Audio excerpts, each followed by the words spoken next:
Irish business confidence has fallen to its lowest level since the pandemic. That's according to a new Grant Thornton survey, with mid-market firms citing global volatility, rising labour and energy costs and political uncertainty as major challenges for the year ahead. Here in Clare, businesses are feeling the impact, but they're also taking steps to remain competitive and invest in technology and productivity. Joining us now to discuss how local businesses are trying to navigate these challenges and how successful that navigation is.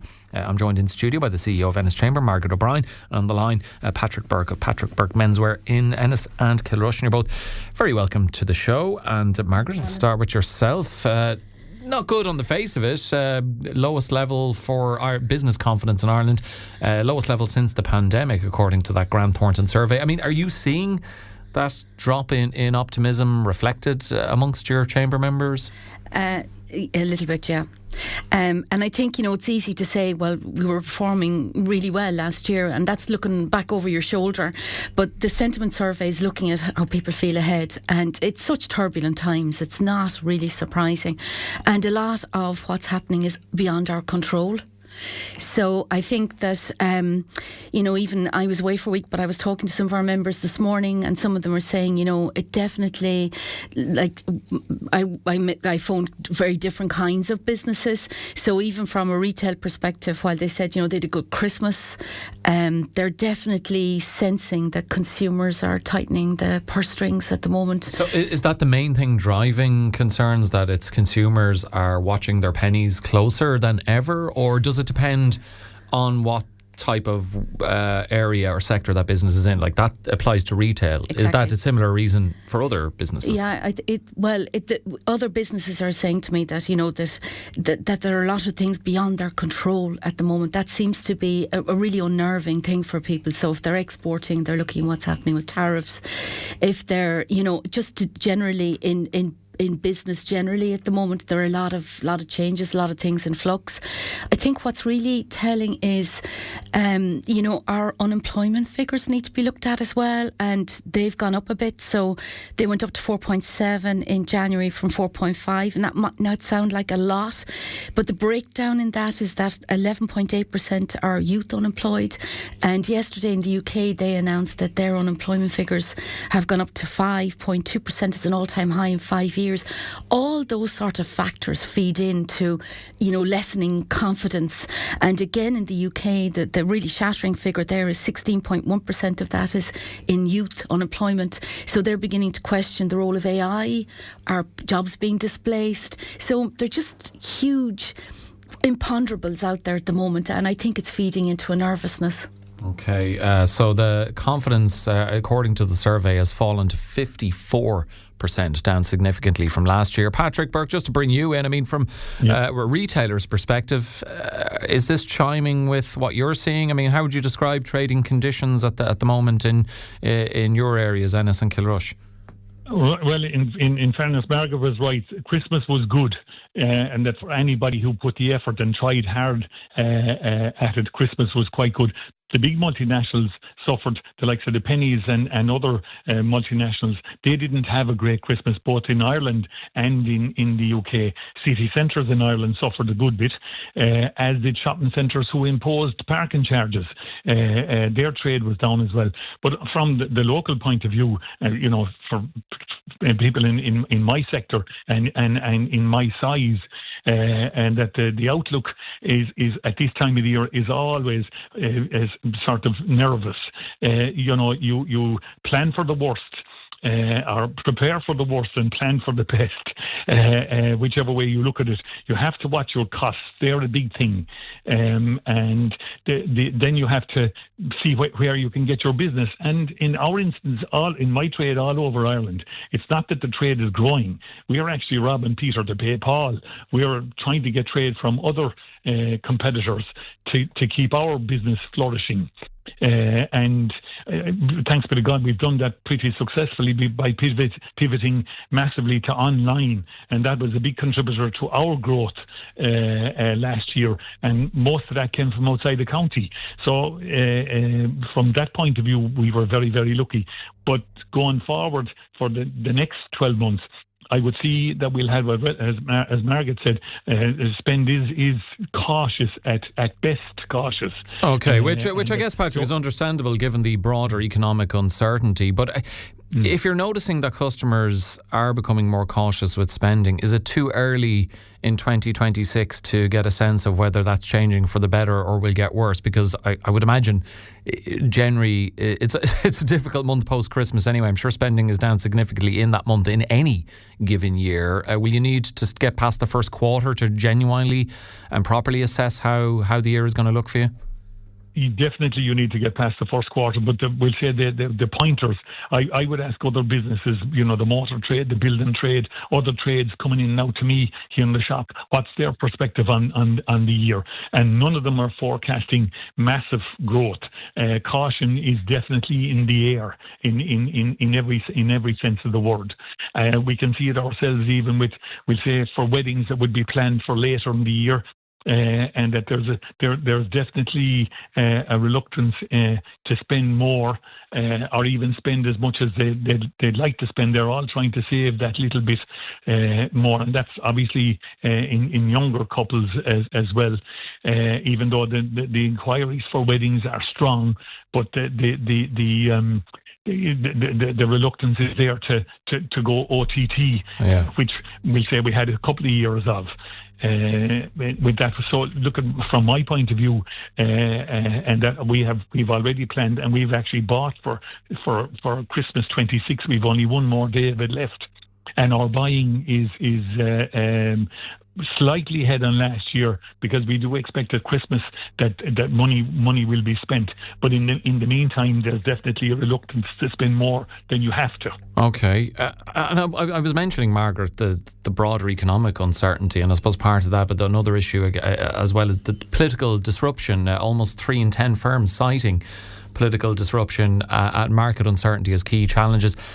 I wonder how much of that global volatility and talk of tariffs every other day of the week, how much of that is filtering down to the small and medium businesses here in Ennis and wider Clare? I think it is filtering down. I mean, we sort of live in a global village when it comes to how we follow news and how we digest news from around the world. So we are, and it's just, I mean, yo-yo doesn't describe what's happening at the moment. I mean, it can, change in minutes or hours. And is there a concern as well, Margaret, that it could, we all know who we're talking about here, that uncertainty and yo-yo effect, we're 14 months into the Trump administration, that there's, still a good almost 3 years of it to go. There is, but there's midterms coming up, so that might be reined back in depending on how those elections in November. go. Yeah, but that is certainly fueling a lot of the uncertainty. And even if you're just a consumer sitting at home watching the news, it does instill a lot of nervousness in many of us, all of us, I'd say. So, and it is kind of colouring our viewpoint in terms of our need to save or put money aside for the rainy day. And we know that we are saving. People in Ireland are saving, and they're getting no return for that saving, but they're still saving. So I think that speaks volumes as well, about what the underlying sentiment really is. Well, if you're saving for a rainy day at the moment, you don't have loads of money because it's non-stop rain in recent times, that is for sure, yeah. I wonder as well, Patrick, that, the report is suggesting, and the reason I'm asking this is because I'm wondering about the fine balancing act of it, that some businesses on the one hand are trimming costs but still investing for the long term. Like, is that something you've had to make similar decisions on, cutting back in some areas while investing in others, and is it difficult to achieve that? Well, we always keep an eye on our costs. Our top 5 costs, we review them every year, and see can we at best minimise them, and at worst maintain the cost base that we have, and that while we are definitely investing in the future, and you have to, because if you're treading water, you're going to sink. Eventually, you will sink. You have to invest in the future if you want to plough on and and keep a business going and make it successful, you definitely have to invest. In our line, it's anything from new fashion lines right through to back office equipment, on better online sites, all that sort of thing. So definitely we're ploughing ahead anyway. We're ploughing ahead cautiously, but we're ploughing ahead. A listener here, Margaret, and I guess maybe, talking about a subject like this, it can be easy perhaps to get a bit despondent. An East Clare listener, 086 1800 964, saying, so, is there little to no point in opening up a business now? Can you offer some succour or some comfort to this listener that it's not a completely negative climate in which to open up business? It's not a completely negative climate in which to open up business, as long as it's the right business. And I guess, you need to be mindful of the costs as well. I mean, people are not exaggerating. One of our members this morning said to me, we're in business now to survive at this moment in time. It is tough. But I mean, if somebody's got a great idea for a business and thinks it's going to work, off with them and good luck to you. And that's great. I'd also like to say, just in terms of what Patrick's been saying about online, there's huge congratulations due to businesses around Ennis that I'm more familiar with them over COVID who, applied for, whether it was online vouchers to start selling online, or businesses like Patrick's and several others who lifted Ennis or County Clare up to the top 5 in Ireland that got Enterprise Ireland grants to move up to a completely different level of online. And I think that investment has really paid dividends for them. So, we have a number of very forward-thinking businesses. We've great independent businesses in the town and the county. And I think that's to our advantage at the moment because they're selling something different. And I think you can be guaranteed a very personal experience because, there's usually somebody on the shop floor who either owns or has a share in that business or is very invested in it. But for all of those businesses, we've banged on about it, but it's been a perfect storm. The costs of energy have gone through the roof. The other costs of doing business, like wages, have gone up. They've got auto enrolment has come in. And I'm not saying any of these things aren't merited or warranted, but it's all come at once at the beginning of this new year. That has to be feeding into things as well. And then, in County Clare, there's 8% rise in commercial rates, having had a 3.8% rise 3 years ago. Which we spoke about at the time, and the businesses we spoke with were not one bit happy. They're not, and they're still not happy about it because, again, they were the business this morning saying to me, we're in it to survive. And, while you might say it's early in the year to know how things are going, the businesses who are about their business, they know week on week, year on year, week on week, month on month, what's happening. So they're looking at it, within the confines of how are they performing right now in this moment of time compared to this time last year and the year before. So, they're telling me that Christmas was great. They loved the pedestrianisation in Ennis. It really was a boon to them and they did really well. And but they're all concerned, and like what Patrick said, they're all out buying now for their winter next year, and it's nearly finished. They've nearly the buying done this week, so it's coming at a time where they're laying out a lot of money, a lot of investment in stock for next year, and it's fingers crossed. Maybe even that. Maybe after they've the deed done and they're back and they're settled into business and they've forgotten just how big the cheque was they wrote this week, they might settle back in and be less or more confident rather. So, okay. But I think also it speaks of we've got to understand that the dynamic in our towns is changing a lot, and I heard a great phrase recently from somebody that I consider a colleague. We're all part of Purple Flag towns in Ireland, and he said to me, he has a business in another town. He said there was a time 10 years ago when people came into our towns and they shopped, as in they went to retail shops, and they might have had a coffee on the way home. Now they come into town for a coffee and they just might shop. So that dynamic has changed. It's in flux, and change is happening at a very rapid rate, and maybe that's unsettling for people as well. Yeah, and I suppose any change tends to not be permanent as well. Things can peaks and troughs, ebbs and flows, and whatever cliche you want to use. Patrick, I just wonder, are you taking a glass half empty or half full approach to how things are looking for yourselves? I mean, the report suggesting over half of firms still plan to invest in technology in order to drive productivity. Others will try and save a few shekels by planning to hire fewer people in the year ahead. Are these any of these or all of these routes you plan to go down? Well, I both routes actually. My glass is always half full. I have never a glass half empty. Nothing is wrong with a bit of a tweak here and there. Anything can be turned round. Is my theory all the time. So my glass is always half full. Yeah, we are investing in new technology. Our website is being looked at the moment, and we're investing more in that to improve it and to expand it. And on the labour side, yes, if I could get two good people, experienced people, now I would take them on in the morning, but that's an impossibility. They're like hen's teeth. People like that to find are like hen's teeth. They're just not on the ground in our business anyway. On the other side of it, there that caller that was said about starting up their own business, or that anybody who is thinking, in my estimation, after 52 years of being my own boss.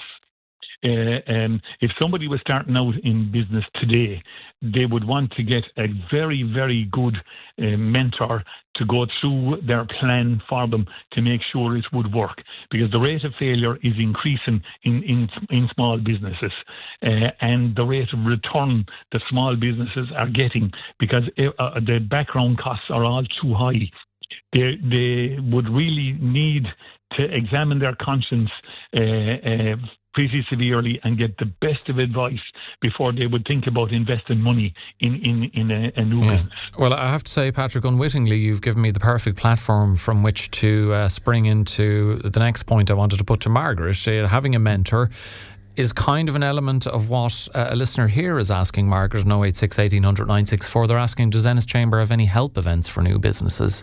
Yeah, we're always holding events, so we'll do it by sector, and we'll do it so already, like we've just come back after Christmas, we've had a HR event for SMEs who can't afford to have an in-house HR. So there's a new service from Chambers Ireland, which is open to members of all chambers around Ireland to tap into supports from an expert. And that's funded by Healthy Workplace Ireland and Chambers Ireland. So we had a really good workshop on that at the end of January. We had a workshop on sustainability last week. We have a conference on renewable energies next week, and that's already full. We have a waiting list, so that's next Friday. And, we're trying to tap into areas that have potential for our county as well.